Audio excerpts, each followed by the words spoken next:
Saludos, mi nombre es Mabel Andújar y en el día de hoy voy a estar compartiendo con ustedes mi exposición acerca de los ciclos de potencia de gas. Dos aplicaciones importantes del estudio de la termodinámica es el análisis de los generadores de potencia y también acerca de la refrigeración. Ambos sistemas operan en los que llamamos ciclos termodinámicos. Los ciclos termodinámicos se pueden clasificar en ciclos de refrigeración y ciclos de potencia. Los dispositivos encargados del los dispositivos encargados de la generación de son lo que llamamos máquinas térmicas o motores.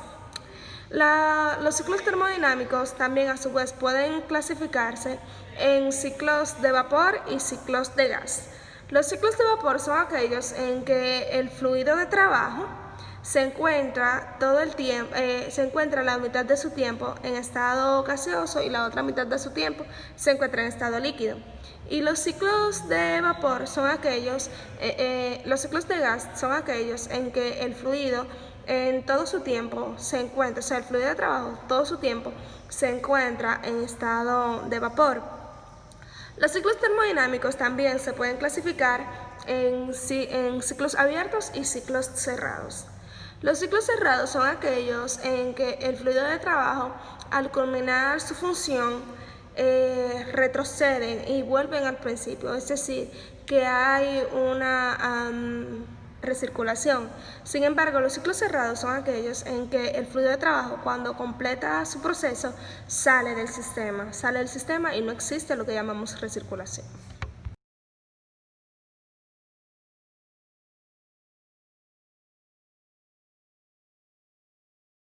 Voy a estar hablando acerca de las condiciones básicas para el análisis del ciclo de potencia. Todos los dispositivos, o la mayoría de los dispositivos que se encargan de la generación de potencia, operan en lo que llamamos ciclos. De acá es que radica la importancia de nuestra exposición. Los ciclos de potencia reales, los ciclos reales, son muy difíciles de analizar. Y debido a esto, los estudiosos se han encargado de tratarlos, quitándole así algunas complicaciones que estos pudieran poseer. También le quitan las irreversibilidades y le agregan algunas idealizaciones. Entonces, cuando estos ciclos son tratados de esa forma, pasan de ser ciclos reales a ser ciclos ideales. Lo idealizado sobre los ciclos ayuda a los ingenieros a comprender mucho más los ciclos en sí.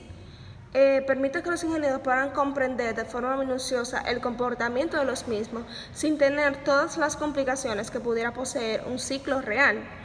El análisis simple de los ciclos es lo que vamos a explicar acá en este capítulo. Este análisis puede permitir que algunas personas que deseen indagar más acerca de los ciclos reales puedan hacerlo partiendo de ya las idealizaciones planteadas por los ciclos ideales. Las máquinas térmicas se diseñan con el objetivo de transformar energía térmica en trabajo. Y para evaluar su desempeño se realiza con lo que llamamos eficiencia térmica.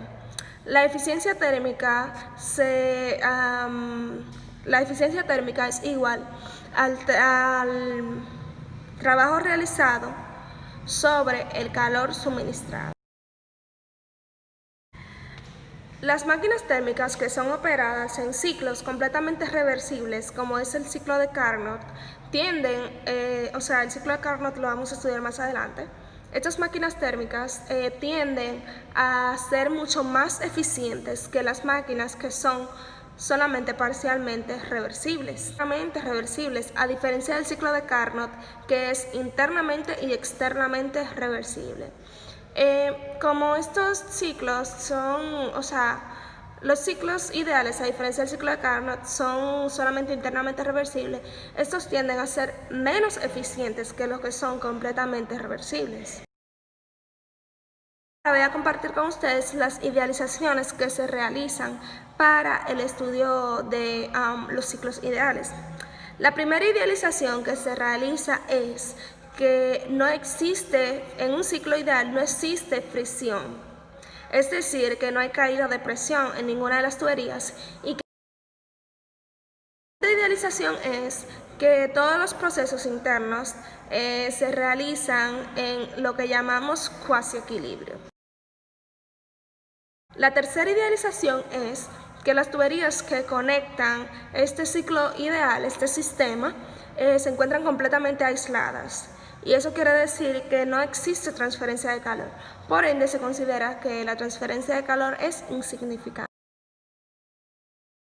Los diagramas de propiedades, como son los diagramas PD y TS, han sido muy útiles para el estudio de diversos problemas termodinámicos. En este caso también lo es. Los diagramas PB y TS, como se van a presentar en las figuras, en estos diagramas, como bien podemos apreciar, el área que está debajo de las curvas, el área que está debajo de las líneas en el centro, esta área refleja el trabajo realizado por un ciclo ideal. Y como bien conocemos que trabajo es igual también a calor, se puede transformar en calor, esto puede expresar el trabajo realizado por un ciclo ideal, Y esto lo vamos a ver en las siguientes figuras. Ahora vamos a conocer más acerca del ciclo de Carnot y su aplicación en la ingeniería. El ciclo de Carnot se compone de 4 procesos que son completamente reversibles. El primero es adición de calor isotérmico. El segundo es expansión isentrópica. El tercero es rechazo de calor isotérmico y el 4 es compresión isentrópica. Y esto lo podemos apreciar mejor en las siguientes figuras.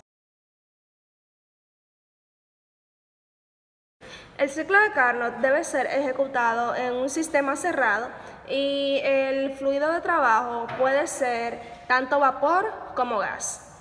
El verdadero valor del ciclo de Carnot radica en que este se toma como referencia tanto para los ciclos reales como para los ciclos ideales.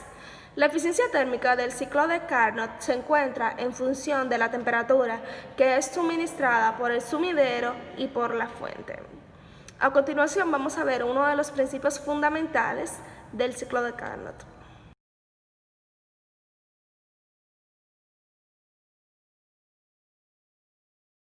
Ahora voy a estar hablando acerca de las suposiciones del aire estándar. Como hemos mencionado varias veces anteriormente, los ciclos reales son muy complejos y para que su estudio pueda realizarse de una forma más manejable, se han establecido algunas suposiciones concernientes al fluido de trabajo y concernientes a otras cosas, las cuales vamos a enunciar a continuación. La primera suposición es que el fluido de trabajo es aire y este circula en un circuito que se encuentra completamente cerrado y este aire se considera como un gas ideal. La segunda suposición es que todos los procesos que integran a este sistema son completamente reversibles. Tercero, el proceso de combustión es sustituido por un proceso de adición de calor desde una fuente externa. Cuarto, el proceso de escape es sustituido por un proceso de rechazo de calor, lo cual permite que el fluido de trabajo pueda volver a su estado inicial.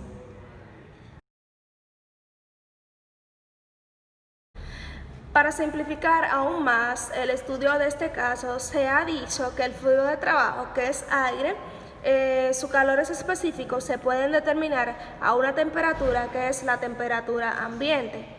Ya conociendo todas estas suposiciones, se dice que estas suposiciones son llamadas suposiciones de aire estándar. Y cuando estas suposiciones son aplicadas a un ciclo, este ciclo se llama ciclo de aire estándar. Saludos, mi nombre es Luz Agramonte y yo les voy a estar hablando de las máquinas reciprocantes. Para darle un breve panorama de lo que son las máquinas reciprocantes, esta es una máquina, básicamente un dispositivo cilindro émbolo, que ha probado ser muy útil y abarcar un amplio rango de aplicaciones. Es también la fuente de poder de la mayoría de los automóviles, camiones, pequeños aviones, barcos, generadores de energía eléctrica, etc. Sus componentes básicos se pueden ver en esta figura. El émbolo reciprocante en el cilindro se mueve entre dos posiciones fijas, llamada punto muerto superior, PMS, que es la posición del émbolo cuando se forma el menor volumen en el cilindro, y el punto muerto inferior, PMI, que es la posición del émbolo cuando se forma el volumen más grande en el cilindro. Carrera del motor es la distancia más larga que el émbolo puede recorrer y está comprendida entre PMS y PME.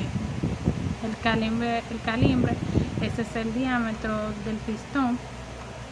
La válvula de emisión es por donde se introduce el aire o una mezcla de aire y combustible al cilindro. La válvula de escape, que es donde los productos de combustión salen del cilindro. Aquí en esta imagen podemos ver el volumen de desplazamiento libre, que es el volumen mínimo formado en el cilindro cuando el émbolo está en el PMS, y el volumen de desplazamiento, que es el volumen desplazado por el émbolo cuando se mueve entre PMS y PMI.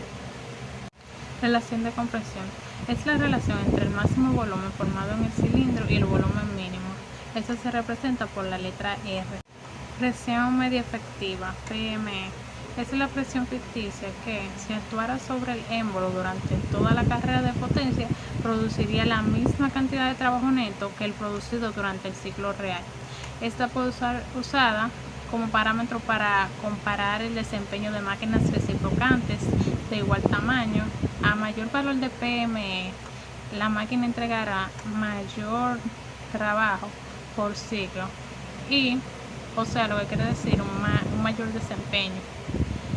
El trabajo neto es igual a la presión media efectiva por el volumen de desplazamiento, o también la presión media efectiva es igual a la diferencia entre el trabajo neto y el volumen máximo menos el volumen mínimo.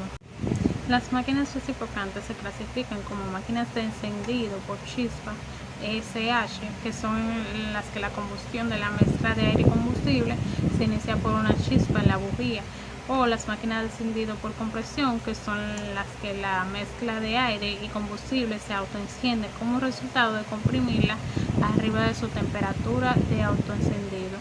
Ahora vamos a hablar del ciclo de Otto, que es el ideal para máquinas de encendido por chispas.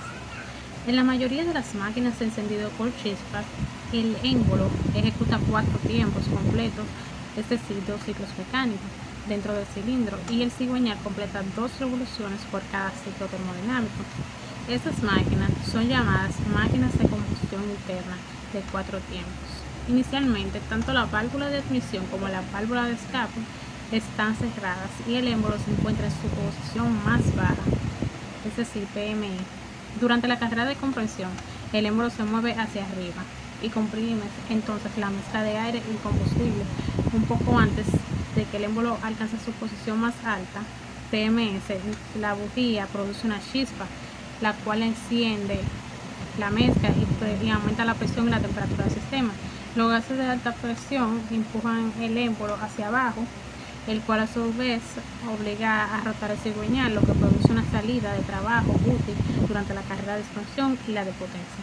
Al final de la carrera, el émbolo se encuentra en su posición más baja, la cual es la terminación del primer ciclo mecánico, y el cilindro se llena con los productos de la combustión.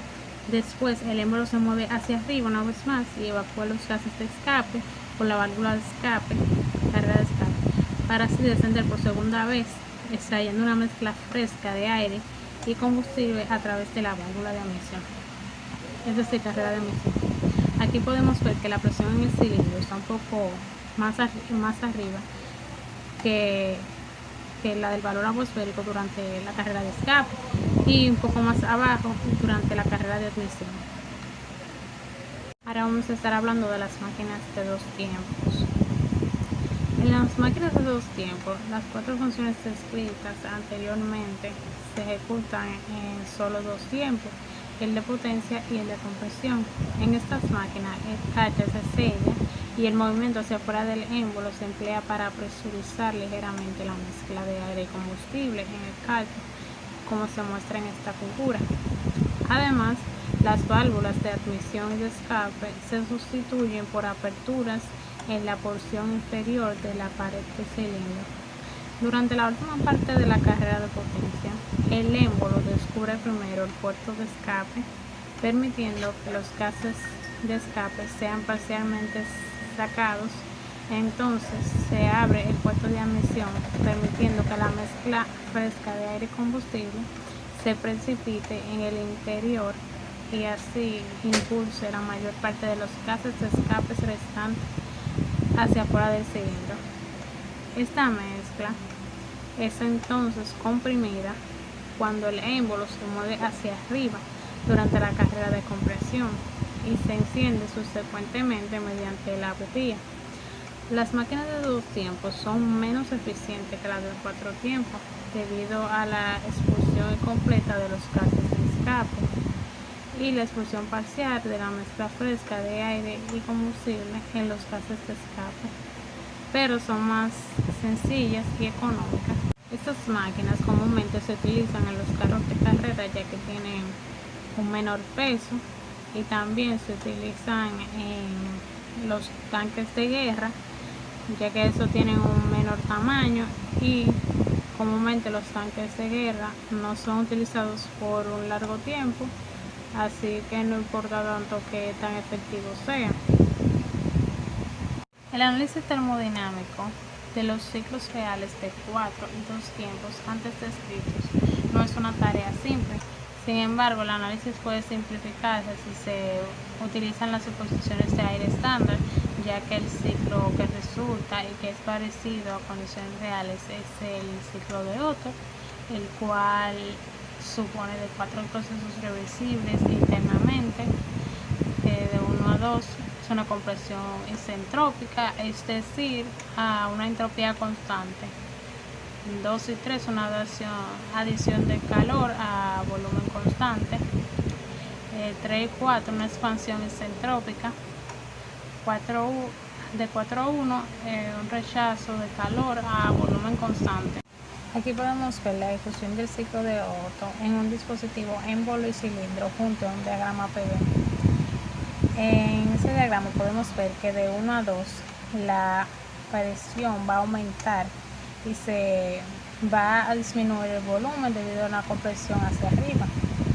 De 2 a 3 vamos a tener un aumento de la presión a entropía constante, con una entropía constante, y por tanto se va a tener un volumen constante, va a seguir el mismo volumen. Pero de 3 a 4 va a aumentar el volumen y a disminuir la presión, ya que aquí se va a producir la expansión de los gases. Entonces de 4 a 1 vamos a tener un descenso de la presión a una entropía constante y vamos a tener un volumen constante también. En este diagrama TS podemos ver que de 1 a 2 aumenta la temperatura, pero la entropía se mantiene constante. Ya de 2 a 3 va a aumentar la temperatura porque se le va a añadir calor y también va a aumentar la entropía. Pero ya de 3 a 4 va a disminuir la temperatura, pero se va a mantener la entropía constante.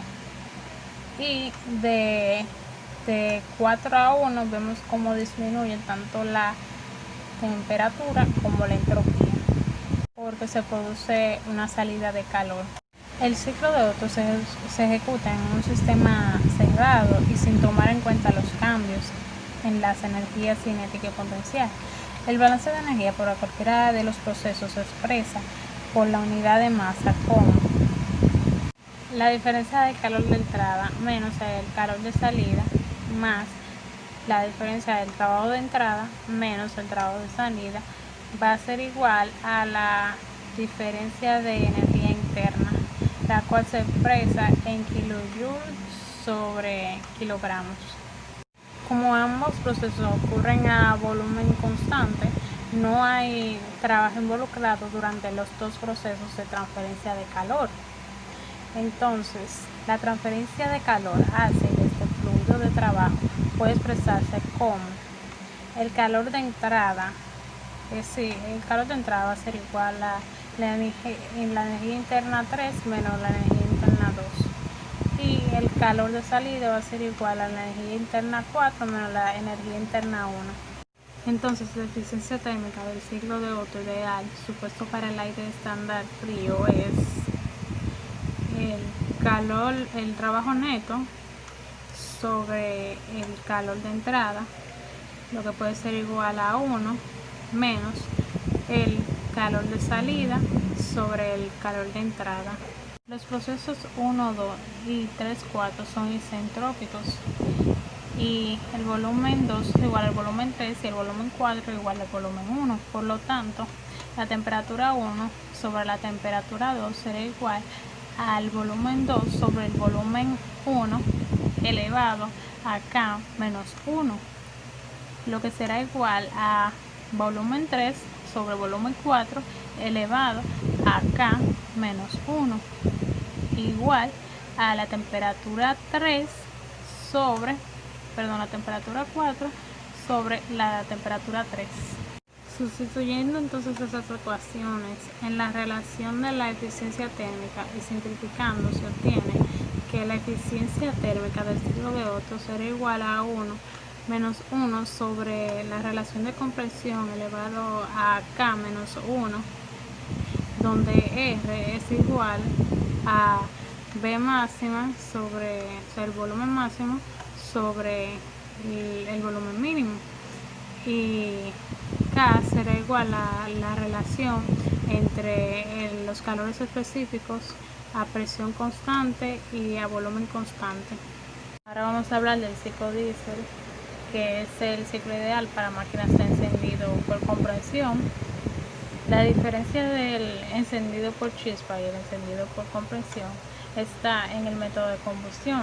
En los motores de encendido por compresión, también conocidos como motores diésel, el aire se comprime hasta una temperatura que es superior a la temperatura de autoencendido del combustible, y la combustión inicia al contacto cuando el combustible se inyecta dentro de este aire caliente. Por lo tanto, en los motores diésel, la bujía y el carburador son sustituidos por un inyector de combustible. El proceso de inyección de combustible en los motores diésel empieza cuando el émbolo se aproxima al punto medio superior y continúa durante la primera parte de la carrera de potencia. Por lo tanto, en estos motores el proceso de combustión sucede durante un periodo más largo.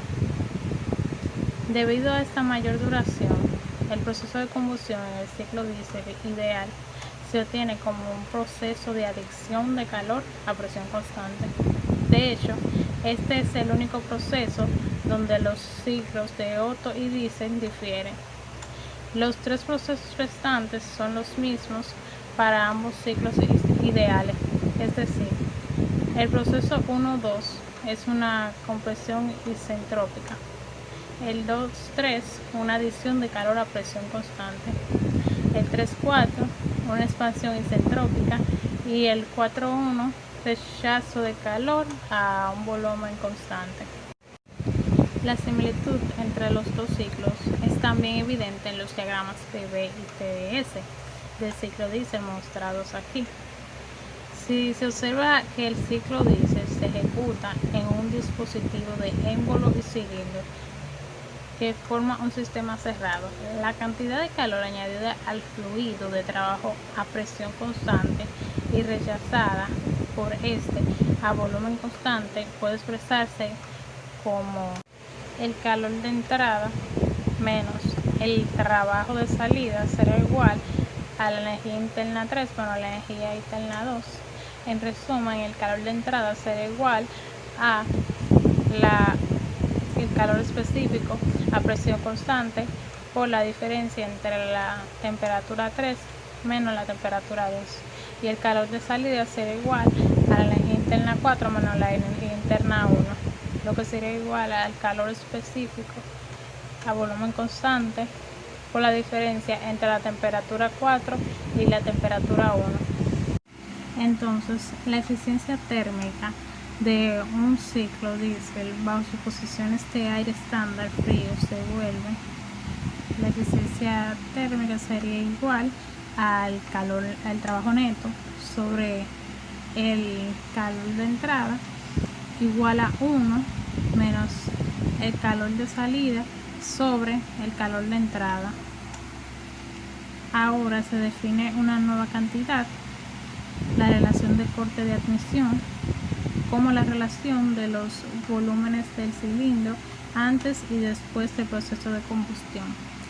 Sería R sub C igual a el volumen 3 sobre el volumen 2. Al usar esta definición y las relaciones de gas ideales entrópicas para los procesos 1, 2 y 3, 4, la relación de la eficiencia térmica se reduce a 1 menos 1 sobre R elevado a la diferencia, o sea, relación de compresión elevado a la diferencia de K menos 1, todo esto multiplicado por la relación de corte elevado a K, se le resta 1 sobre K multiplicado por la relación de corte menos 1. Si se observa cuidadosamente la ecuación anterior, se notará que bajo las suposiciones de aire estándar frío, la eficiencia de un ciclo diésel difiere de la de un ciclo Otto por la cantidad que está entre paréntesis, la cual es mayor. Por lo tanto, la eficiencia de Otto será mayor que la eficiencia diésel. Cuando ambos ciclos operan a la misma relación de compresión, asimismo, cuando la relación de corte de admisión baja, la eficiencia del ciclo diésel va a aumentar. La mayor eficiencia y el menor costo de combustible de los motores diésel convierten a esto la opción más indicada para aplicaciones que requieren grandes cantidades de potencia, como son los motores de locomotora, las unidades de generación de electricidad de emergencia, también grandes barcos y camiones pesados.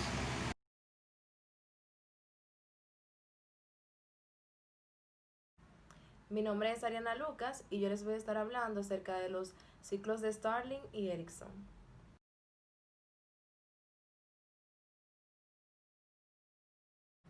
Existen dos otros ciclos que implican un proceso de adición de calor isotérmico a una fuente de calor TH y a un sumidero TL. A estos ciclos se les llama los ciclos de Stirling y Ericsson. Estos difieren del ciclo de Carnot en que los dos procesos isentrópicos son sustituidos por dos de regeneración a volumen constante en el ciclo Stirling y por dos de regeneración a presión constante en el ciclo de Ericsson, y ambos ciclos utilizan lo que se conoce como regeneración, que la regeneración se define como un proceso en el que se transfiere calor hacia un dispositivo de almacenamiento de energía térmica durante una parte del proceso y se transfiere de nuevo hacia el fluido de trabajo durante otra parte del proceso.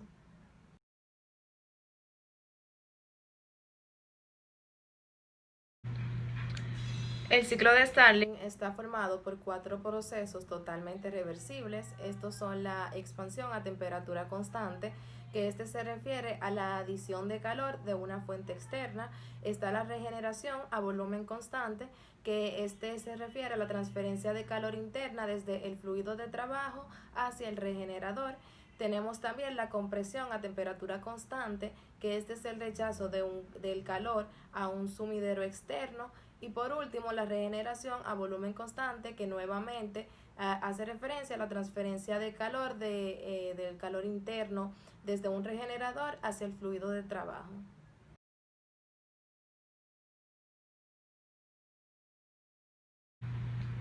El ciclo de Ericsson es muy similar al ciclo de Stirling, salvo en que los procesos a volumen constante se sustituyen por otros dos a presión constante. El ciclo de Stirling y Ericsson simplemente son muy difíciles de llevar a cabo en la práctica debido a que estos incluyen una transferencia de calor que tiene un diferencial de temperatura muy grande. Esto significaría que habría que proporcionar áreas extremadamente grandes, lo cual realmente no resulta conveniente, ya que sabemos que los procesos de transferencia de calor es necesario que tengamos una temperatura, un diferencial de temperatura finito. Tanto el motor Starlink como el motor de Ericsson son motores de combustión externa. Esto quiere decir que el combustible en estos motores se quema fuera del cilindro, a diferencia de los motores de gasolina o diésel, que estos ocurren dentro del cilindro. La combustión externa ofrece varias ventajas. Primero tenemos que ofrece una amplia variedad de combustibles como fuente de energía térmica. Segundo, que hay más tiempo para la combustión llevarse a cabo. Esto resulta en una combustión, en un proceso de combustión que es más completo. Y tercero, que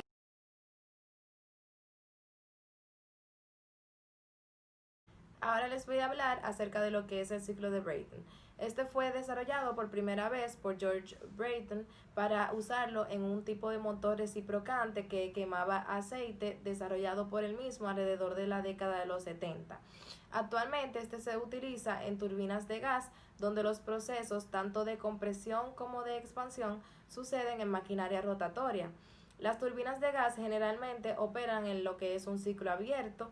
Se introduce aire fresco en condiciones ambientes dentro del compresor donde su temperatura y presión se elevan. Luego el aire de alta presión sigue hacia la cámara de combustión donde el combustible se quema a presión constante. Los gases de alta temperatura que resultan entran a la turbina donde se expanden hasta la presión atmosférica produciendo potencia. Los gases de escape que salen de la turbina se expulsan hacia afuera, es decir, que estos no se recirculan y causando que el ciclo que se forme sea el que se conoce como el ciclo abierto.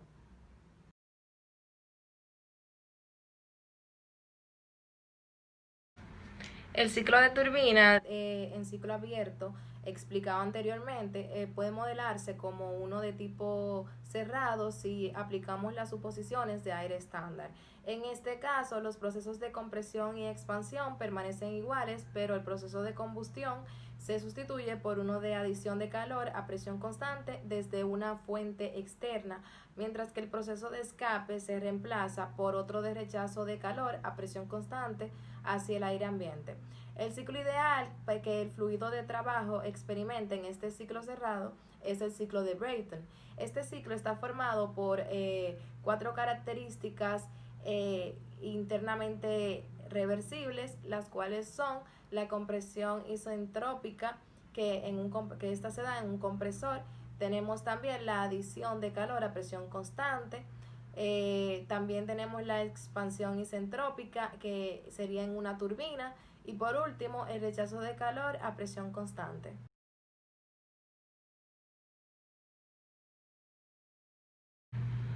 Muy bien, entonces vamos a hablar un poquito de lo que son las ecuaciones del ciclo de Brayton.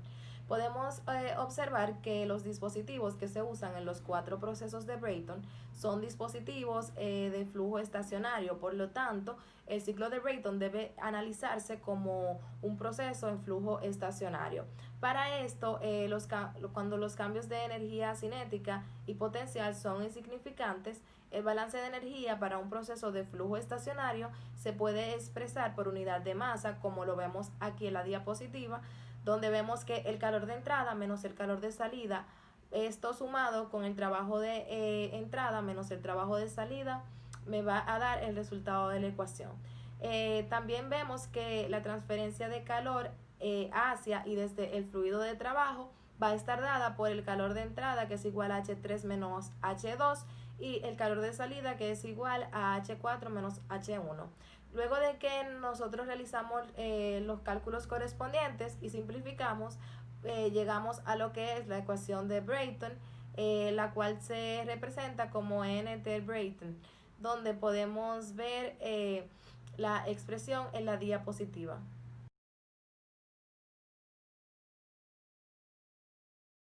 Ahora les voy a hablar sobre el desarrollo de las turbinas de gas. Las turbinas de gas han experimentado un gran avance desde su primera aparición en los años 30. Los esfuerzos para mejorar la eficiencia de estos ciclos se concentraron en básicamente... ok. Ahora yo les voy a hablar acerca del desarrollo de las turbinas de gas. Las turbinas de gas han tenido un gran avance desde su primera aparición en los años 30. Los esfuerzos para mejorar la eficiencia en este ciclo está concentrado en tres áreas principales, que son: número uno, incrementar las temperaturas de entrada en la turbina o de quemado. Este ha sido el principal enfoque tomado para mejorar la eficiencia de turbina de gas.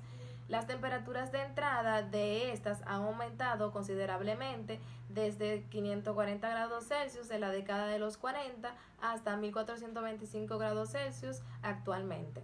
Luego tenemos lo que es el incremento de las eficiencias de los componentes de turbomaquinarias.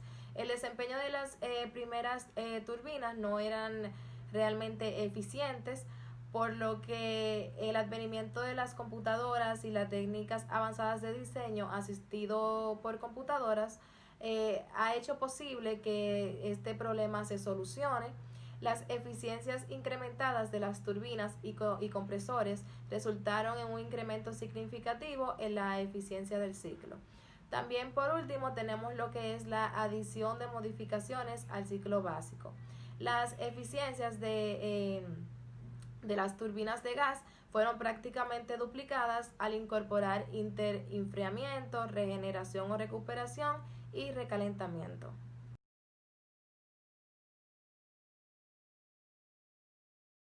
Ahora les voy a estar hablando acerca del ciclo Brayton con regeneración. En las máquinas de turbinas de gas, la temperatura de los gases de escape que salen de la turbina suelen ser considerablemente mayor que la del aire que sale del compresor. Por lo tanto, el aire de alta presión que sale del compresor puede calentarse transfiriéndole calor desde los gases de escape calientes mediante un intercambiador de calor a contraflujo, el cual se conoce también como un regenerador o recuperador. Tenemos que la eficiencia térmica del ciclo Brayton aumenta como resultado de la regeneración, ya que la porción de energía de los gases de escape que normalmente se libera hacia los alrededores ahora se usa para precalentar el aire que entra a la cámara de combustión. Esto a su vez disminuye los requerimientos de entrada de calor para la misma salida de trabajo neto. Observe, sin embargo, que el uso de un regenerador solo se recomienda cuando la temperatura de escape de la turbina es más alta que la temperatura de salida del compresor.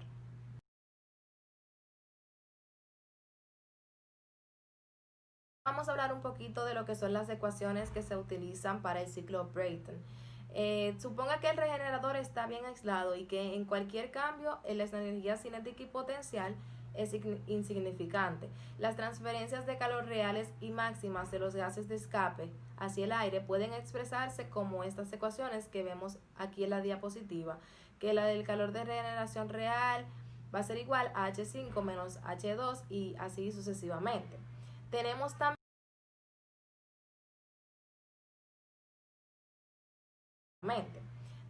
también que el alcance al que un regenerador se aproxima a un regenerador ideal se llama eficacia o efectividad y se define como que la efectividad va a ser igual al calor de regeneración real entre el calor de regeneración máximo. Cuando se utilizan las suposiciones de aire estándar frío, esta se reduce a que básicamente la eficacia o efectividad va a ser igual a T5 menos T2 sobre T4 menos T2.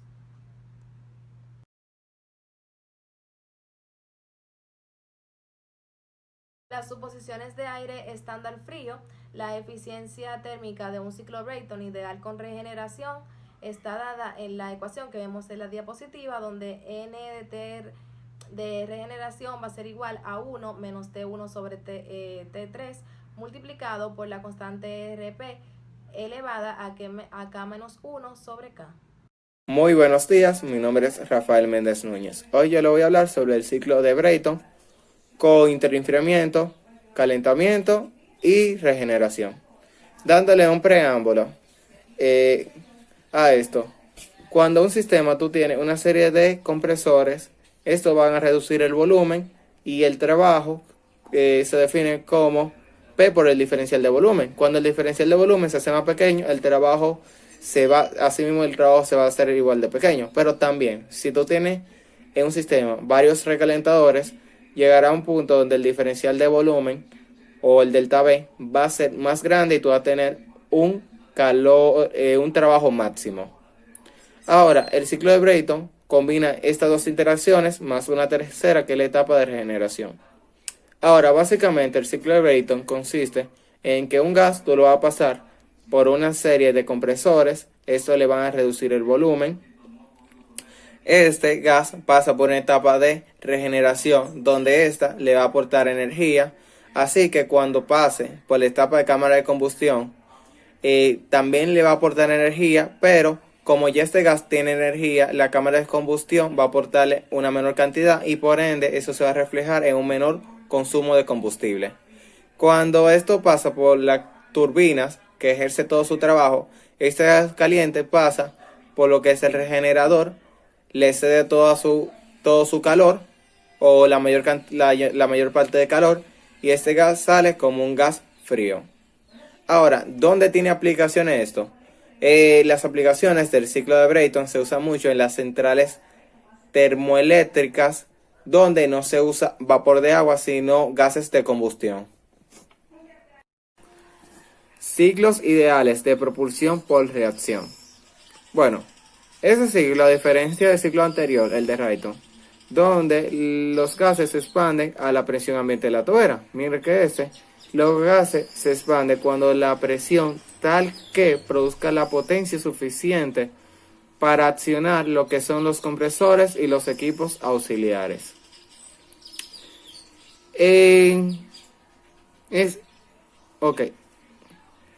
La presión que opera en eso son de 10 y 25 atmósferas. Y los equipos que consta este ciclo son un difusor. En el difusor entra el gas, el gas de la atmósfera, donde a este se le reduce la velocidad y se le aumenta la presión. Después, mediante una bomba, se inyecta a lo que es el compresor. El compresor comprime el gas y lo pasa a la cámara de combustión. En la cámara de combustión, básicamente se realiza la combustión y esos gases pasan por lo que es la tobera. La tobera aumenta muchísimo la velocidad y produce lo que es el impulso. Este ciclo se caracteriza porque los procesos de compresión y de expansión son excentrópicos. En pocas palabras, a entalpía constante. Y las fórmulas que se usan aquí, como el impulso, que se va a definir como F, como la fuerza que va a ser igual al flujo másico por la diferencia de velocidad entre la velocidad de salida menos la velocidad de entrada. La potencia de propulsión, que va a ser igual que el trabajo por propulsión, va a ser igual a el flujo másico por la diferencia entre la velocidad de salida menos la velocidad de entrada por la velocidad del avión. ¿Y cómo podemos medir la eficiencia de este proceso? De la siguiente manera.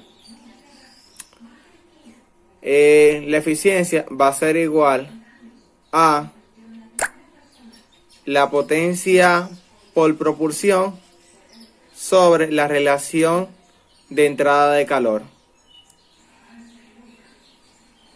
Lo que podemos definir de la siguiente manera, que la eficiencia es igual al trabajo sobre la energía suministrada. Sobre el calor suministrado. Bueno, ahora voy a explicar lo que es el análisis de ciclo de potencia del gas con base a la segunda ley. Bueno, como ustedes saben, hay ciclos que son totalmente reversibles, como son los ciclos de Carnot, Edison y Stirling. Pero hay ciclos donde no son reversibles en su totalidad, solamente en una de sus partes, como son los de Otto, diésel, Brayton, que solamente son reversibles dentro de su sistema. Ahora, antes de entrar en materia en sí, le voy a definir lo que es la exergía, aunque está definido en el capítulo 8, pero es de vital importancia.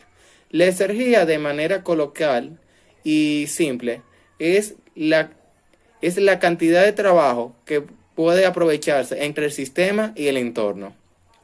Ahora, como en todos los sistemas, siempre hay pérdidas en energía que no se puede emplear para el trabajo. A eso es lo que definimos hoy como las relaciones entre la exergía y la exclusión de la exergía. La exclusión de la exergía es el trabajo que no puede ser aprovechado de manera simple. Y se define como la exclusión de la exergía va a ser igual a T sub 0 por la variación de la entropía S2 menos S1 menos el calor de entrada por la temperatura de entrada más el calor de salida por la temperatura de salida. Ahora, dependiendo del sistema donde nos estemos empleando, esto puede variar. Si nos estamos empleando en sistema estacionario, la exclusión de la exergía va a ser igual a T sub 0 por la variación de la entropía de entrada menos la salida menos el flujo de calor entre la temperatura de entrada más el flujo de salida por la temperatura de salida. Y la exclusión de la exergía también se puede definir en un sistema global como el producto de la temperatura inicial por la sumatoria de flujo de calor en la salida por la temperatura de salida menos la sumatoria del flujo de calor en las entradas por la temperatura de entrada. Ahora, ¿para qué nos sirve esto? Podemos adecuar sistemas donde la exclusión de la exergía sea lo más mínimo posible para obtener un mayor rendimiento entre el trabajo que se puede hacer entre el entorno y el sistema. Bueno, hasta aquí mi exposición. Espero que le haya gustado y que haya servido de aprendizaje. Cualquier pregunta puede dejarlo aquí en las cajas de comentarios que estarán aquí en el video de YouTube.